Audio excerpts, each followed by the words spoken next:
मेरा जन्म छत्तीसगढ़ के रामानुजगंज शहर में एक अग्रवाल वैश्य परिवार में हुआ।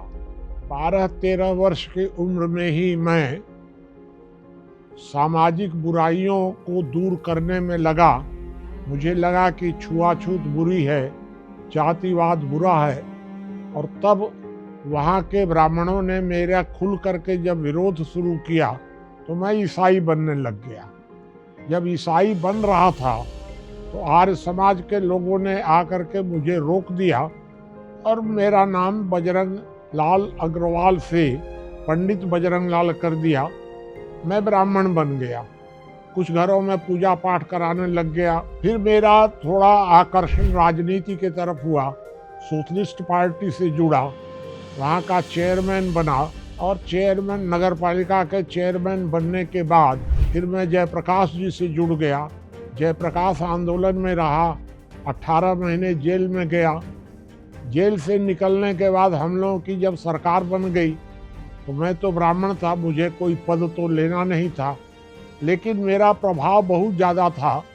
मतलब मुख्यमंत्री भी मैं अगर कह देता तो मुख्यमंत्री तुरंत दस्तखत कर देते थे, इतना प्रभाव था।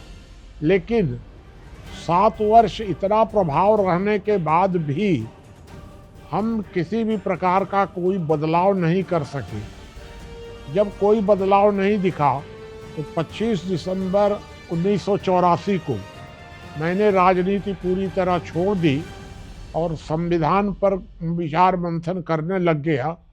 संविधान का प्रारूप हम लोगों ने 4 नवंबर 1999 को एक प्रस्तावित तैयार किया, और फिर मैं नगर पालिका का रामानुजगंज का फिर से दोबारा चेयरमैन बना।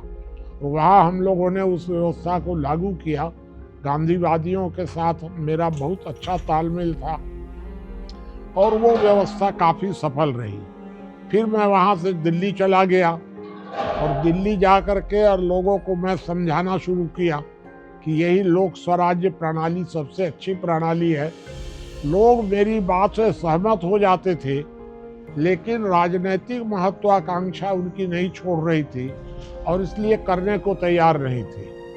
उसके बाद मैं गोविंदाचार्य जी को भी समझाने का प्रयास किया, फिर अन्ना हजारे के साथ जुड़ा और फिर अरविंद केजरीवाल वगैरह को ये सब के साथ काम किया।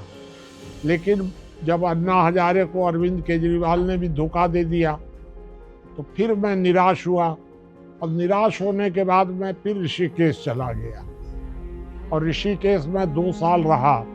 सन 1918-19 2 साल ऋषिकेश गंगा किनारे बैठ करके और एकांत चिंतन मंथन किया, और सारा कुछ करने के बाद यह निष्कर्ष निकला कि लोक स्वराज्य प्रणाली ही एकमात्र प्रणाली है जो सारी समस्याओं का समाधान कर सकती है। मैं उसी समय कोरोना लग गया और कोरोना के कारण मैं तुरंत रायपुर आ गया और फिर कोरोना में फंस गया। 2-3 साल तक कोरोना में कुछ नहीं कर सका। उसके बाद मेरी अब उम्र ज़्यादा हो गई, बाहर आना जाना बंद हो गया। लेकिन वर्तमान समय में हमारी जो संस्था माँ संस्थान के लोग हैं वो काफ़ी अच्छी दिशा में कार्य कर रहे हैं, और माँ संस्थान के लोगों के द्वारा जो कार्य किया जा रहा है, एक विचारकों का ग्रुप तैयार किया जा रहा है जिसे हम लोग ब्राह्मण कहते थे, अभी वर्तमान में मार्गदर्शक कहते हैं। उसका अभाव होने के कारण मैं सारी समस्याओं का कारण मानता था, और इसलिए वर्तमान समय में मैं जो माँ संस्थान कार्य कर रहा है इससे पूरी तरह संतुष्ट हूँ, और मैं अब अपने आगे के समय की मृत्यु की प्रतीक्षा कर रहा हूँ।